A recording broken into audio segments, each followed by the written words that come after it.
que yo, pero... El de Augusto, ¿pero es el de Augusto o es el analista? Es el polígrafo del analista. Me encanta. Pues sí. Pues Bueno, bueno, al final sí. ¿Eh? Habla. No, digo, otro capítulo típico de Aulogelio, de citas y del mundo legal. Como ya hemos dicho muchas veces, don Claudio Cuadrigario, en estos episodios que hemos estado grabando, Aulogelio tiene sus altibajos, tiene sus días. El tío se despertaba un día, se ponía a leer libros ahí en plan, hostia, libros de viajes, de gente con 3 cabezas, no sé qué, no sé cuánto, y te llena un libro de capítulos espectaculares con cliffhangers, no sé qué, y de repente te encuentras con el Aulogelio emo, ¿sabes? De repente es en capítulos así, tochos, o sea, tochos no de largo, pero de... Tú dices, me has citado a un tío que no es ni siquiera el famoso. Pero que volvemos a lo mismo que... Pero a lo tonto yo acabo de aprender que hay otro Cincio Alimento. Bueno, sí, hombre, siempre se va a aprender. Y que y sí. no solo eso. ¿El qué más? No, y no solo eso, sino que lo que hablamos siempre, ¿cómo te hubieras enterado tú de lo que se puede pillar en el ejército, de cómo te libras de la mili, bueno, un día, es que fíjate, es que un sacrificio de aniversario, tú por la boda de tu hijo puedes faltar un día pero claro, sin justificación. Es que en realidad es muy actual, ¿no? Porque te está dando la justificación para faltar al trabajo, ¿no? O sea, es que eso yo no lo menospreciaría de este capítulo, ¿eh? No, y además, otra cosa que, no sé si os habéis fijado, dice que los robos, los hurtos, eso, con dolo y fraude, los hurtos no se pueden cometer a una distancia de 10.000 pasos. O sea, que si es más, ¿sabes lo que digo? 10.000, un paso. O sea, si tú te encuentras un odre, que viene el tío ahí con el metrito a calcular a ver si... O sea, se puede haber un litigio y decir, oye, no, mira, yo esto lo he encontrado aquí fuera de las lides que se me permite, o como quién calculaba eso, ¿sabes? ¿Quién venía, tía? ¿Quién venía entre el cónsul en una pelea entre el cónsul y un soldado sobre dónde se ha encontrado la Claro, vasija? o sea, ¿tú te imaginas que tienen que parar una guerra para que el cónsul vaya a medir a qué distancia se han robado el vino? Pero además como los árbitros de antes, con las manos atrás y a pasos, ¿sabes? A pasos así, claro, andando claro. con los pasos y metros, ahí diciendo, esto es 10.000 y un paso. Y el otro diciendo, no, pero cabrón, tú estás poniendo los pasos más largos. O sea, ¿te imaginas una pelea allí en medio de una guerra? Se para todo. He perdido la cuenta. Claro, vuelta a empezar distraído. y para cuando se resuelve, pues ya no hay Roma. Ya la han conquistado los hermúndulos. Así se perdió Roma, así cayó Roma, tío. Claro, por gente como Aulogelio que empezó a tomarse las cosas al pie de la letra. Quizá Odoacro aprovechó un momento en el que estaban contando pasos. Pero de Telefónica.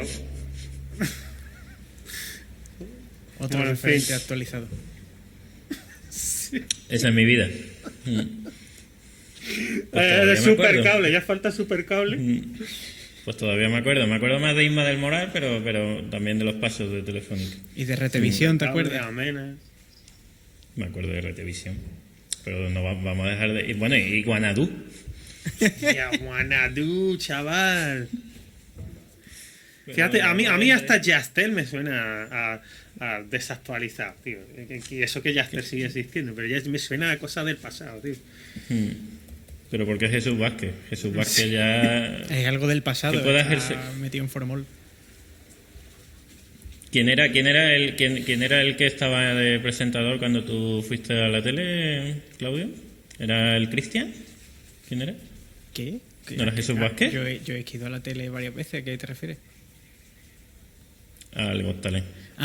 El presentador es este tío que salía en 7 vidas y no me acuerdo cómo se llama. A Santi Millán. Santi Millán. Santi Millán ha presentado Got Talent. Sí, ese es Hostia. el que te daba el empujón para salir al escenario. Y para salir del escenario, algunas veces a algunos concursantes también se los Sí, tenía que sí, dar. sí. No sabía que ha presentado eso. El tequila. No, pero lo tuyo no era el tequila, ¿no? No. Eso fue un año antes, ¿no? O dos incluso, ¿eh? Yo creo que fue en 2018 lo del tequila. Bueno, en fin, pasamos a la última petición de hoy. ¿O tenéis algo que comentar de librarse de la mili? Bueno, yo voy a decir el último apunte. Las alas se llaman... Parece la obviedad más grande, pero, oye, es decir, un tío que escribe un libro sobre el ejército está bien que alguna vez lo ponga, ¿no? Las alas se dice alas porque se parece que como el cuerpo de los animales sería el ejército, digamos, a pie, la caballería son las alas, ¿no?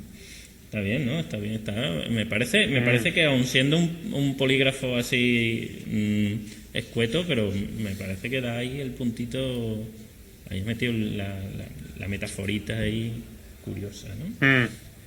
Hombre, sí, está muy bien, porque añade lo de que en la Legión hay 60 centurias, 30 manípulos, 10 cohortes, que eso siempre entra en examen. Sí, en las oposiciones voy a probarla gracias a la ciencia de alimentos. El no famoso. El de Augusto. Bueno, pues nos queda un último capítulo pedido por ¿quién va a ser? Hasta Claudio Cuadrigario, que no es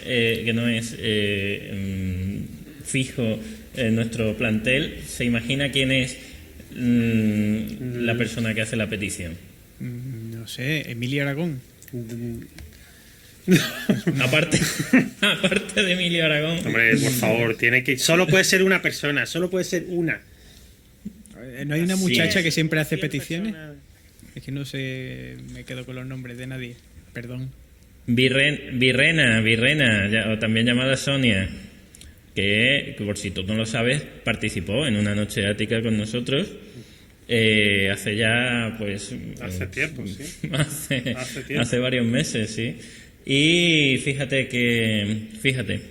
porque ella siempre es una adelantada a las noches áticas y siempre investiga más de los capítulos del índice que lo que dice Eulogelio, con lo cual algunas veces lo que hacemos es decepcionarla. Fíjate, dice: tengo curiosidad por saber cuánto aguantamos sin comer y sin beber según el médico Erasístrato capítulo 3. ¿Coincidirá con la explicación que me dieron en una conferencia la cual no tenía mucha lógica? Y luego dice muy grandes, que entiendo que se refiere a Eulogelio y a Frontón y a ti, Cuadrigario. Sí. Así que vamos a ver qué pasa cuando nos llevamos varios días sin papear. ¿Quién lo quiere leer? ¿Lo quieres leer tú, Claudito, que Por has favor, llegado venga, aquí? Vamos a echarlo. Has llegado con una carrera tan fulgurante como la de Casio Petreo en la poesía latina y ya te has hecho con el circuito. Oye, y grande Soña, por pedir siempre. Pero yo espero sí, no... sí, lo decís. Hombre, fulgurante sí, pero espero no acabar en el olvido como el pobre Casiopetrio. Que tamaña figura haya acabado en la nada prácticamente. Lo estamos rescatando. Casio Petro era siempre era un adelantado, siempre. Adelante. No valga la repugnancia. Venga, capítulo 3. ¿De qué manera el médico Erasístrato afirma que, si viniera a faltar el alimento, se podría aguantar durante algún tiempo el hambre y el ayuno? Palabras textuales de Erasístrato al respecto. Por lo general, en Roma pasábamos los días enteros en compañía de Favorino. La dulce palabra de aquel hombre cautivaba nuestro espíritu y lo seguíamos a cualquier sitio que fuera, como si estuviéramos prendados de su voz. Tan fascinados nos tenía con su amena conversación. Un día acudió a visitar a un enfermo y nosotros entramos con él. Después de hablar en griego largo rato sobre su salud con los médicos que en aquel momento se encontraban allí, dijo: a nadie debe extrañar que, habiendo tenido siempre hasta ahora buenas ganas de comer, ahora, después del preceptivo ayuno de 3 días, se haya debilitado todo su primitivo apetito. pues viene a resultar cierto lo que afirmaba Erasístrato. El hambre la producen los tejidos vacíos y abiertos de los intestinos y las cavidades internas del vientre y del estómago vacías y abiertas. Cuando éstas se llenan de comida o se contraen y se cierran a causa de la inanición prolongada, entonces, al estar apretado y contraído el lugar donde es recibido el alimento, se extingue la voluntad y el deseo de comer. Dijo también que, según el mismo Erasístrato, cuando los escitas tienen que soportar el hambre durante un largo periodo de tiempo, se ciñen el vientre con unas fajas muy apretadas en la creencia de que con esa compresión ejercida sobre el vientre podía espantarse el hambre. Estas y otras muchas cosas parecidas eran las que, con gran afabilidad, comentaba Favorino en aquella ocasión. Por otro lado, leyendo nosotros casualmente el libro primero de Las Divisiones de Erasístrato, topamos con él con las mismas cosas que habíamos oído decir a Favorino. Las palabras textuales de Erasístrato sobre esta cuestión son estas. Abro cita. La consecuencia que extraemos es que, gracias a una enérgica contracción del vientre, es como puede soportarse largo y tendido el ayuno. Quienes voluntariamente se entregan a un ayuno radical sienten que en los primeros momentos el hambre les acosa de cerca, pero luego no notan absolutamente nada. Cierro cita. Un poco más adelante añade, abro cita. Asimismo, los escitas, cuando las circunstancias los fuerzan a ayunar, tienen la costumbre de ceñirse fuertemente el estómago con largos cinturones, convencidos de que así el hambre los molestará menos. Cuando el estómago está lleno, no se siente hambre, precisamente por no haber en él ningún espacio vacío, y lo mismo sucede cuando, por estar completamente oprimido, no hay espacio vacío alguno. Cierro cita. En este mismo libro dice Erasístrato que una sensación fuerte e intolerable de hambre, a la que los griegos llaman bulimia, puede producirse más fácilmente en los días fríos que durante los plácidos y serenos, y añade que aún no ha encontrado las causas por las que dicha dolencia suele producirse en tales días. He aquí sus palabras, abro cita. Tanto este caso como el de las restantes bulimias precisan una explicación oportuna, desde el momento en que esta sintomatología se detecta más cuando la temperatura es fría que cuando hace calor. Fin de la cita y fin del capítulo. Bueno,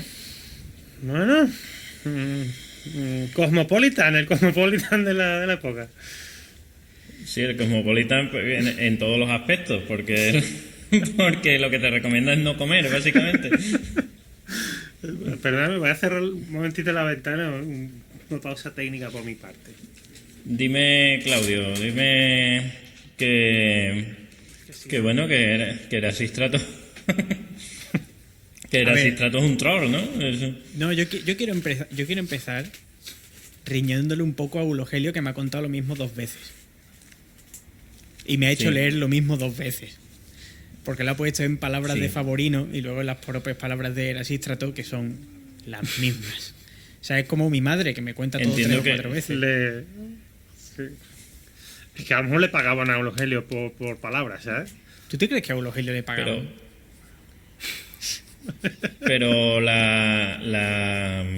que pasa algunas veces es que, como traduce pasajes, él lo que quiere es lucirse. Seguramente que el Erasístrato era en griego y el Favorino lo habló en latín. Entonces lo que quiere es lucirse diciéndolo bien que él traduce. Y eso no lo notamos y parece que estamos leyendo las 2 veces lo mismo.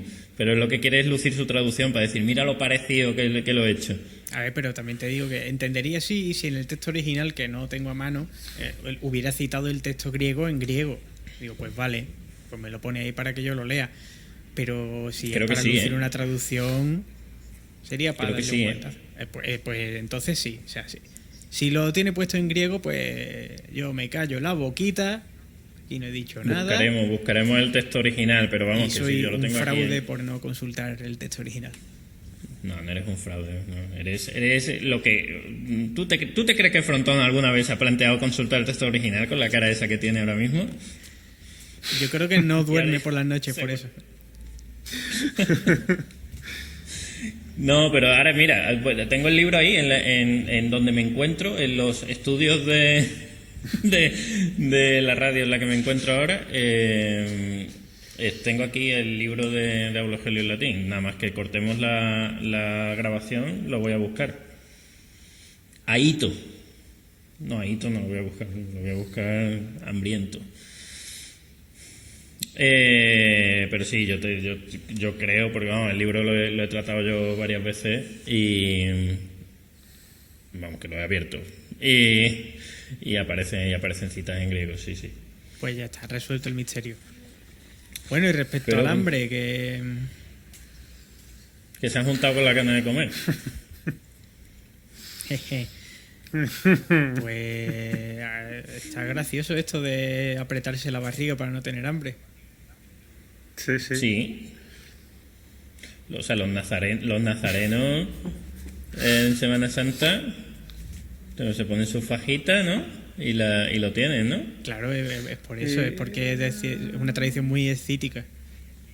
Son unos citas, iba a decirlo yo. Mm. No sé. Yo de medicina no entiendo, así que no sé si tiene alguna base. Yo entiendo que no. Lo que dice Erasístrato. Necesitamos a Lorena, que es la experta en ciencias de la salud de este programa. De entrada a mí me Así. suena a Pamplina, la verdad. A mí también me suena Pero Pamplina. sí que me resultó curioso lo del preceptivo ayuno de 3 días. O sea, para determinadas enfermedades le dice a la gente, o sea, tú te tienes que estar 3 días sin comer. Mm. Ujú. O sea que y eso lo presenta como el punto de partida, no es como 3 días y ya estoy muerto de hambre, no, es como aquí la gente nos pasamos 3 días sin comer como porque sí y lo vemos tan normal, ¿no? O por lo menos yo eso es lo que yo he entendido, ¿no? Claro, o sea, presenta, o sea, que se sorprendía allí la peña que estaba visitando al enfermo de que estaban sorprendidos de que el tío que había estado 3 días sin comer ahora no tenía hambre.